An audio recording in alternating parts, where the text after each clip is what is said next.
Discovering Quantitative Determiners. Count and Master. Hello, language learners. Welcome back to another exciting video in our series on English grammar fundamentals. Today we're diving deep into the world of quantitative determiners. These little words play a major role in our sentences by telling us how much or how many of something we're talking about. So, let's unravel the mystery behind some, any, many, much, few, little, all, each, every, either, neither, none, several, enough, both, half, one, two, three, and more. Quantitative determiners are words that give us information about the number or amount of something. They answer questions like, how many, or how much. They can be used with countable nouns, like apples or cars, uncountable nouns, like water or information, or both.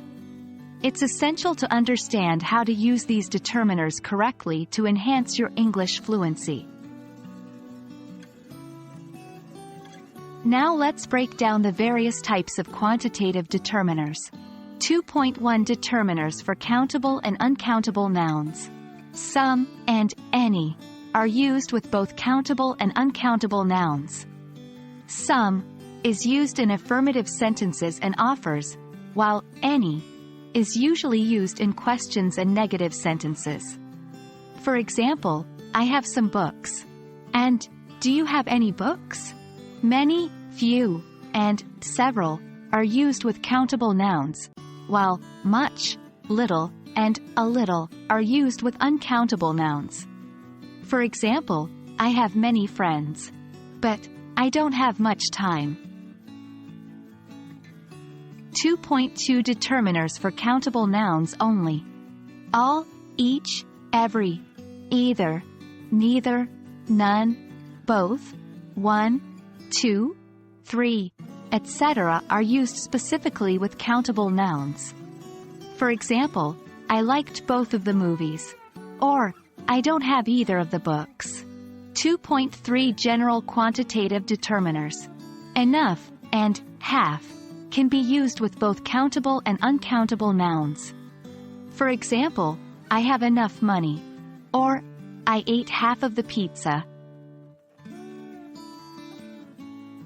Remember, many English learners find it challenging to use much, and many, few, and little. Here's a quick tip. Much and little are used with uncountable nouns, and many and few are used with countable nouns.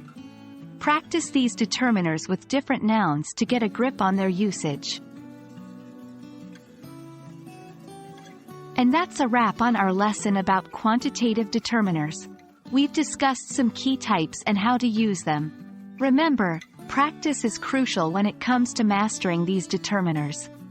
So, why not start practicing by writing some sentences using the determiners we learned today? Thanks for joining us today.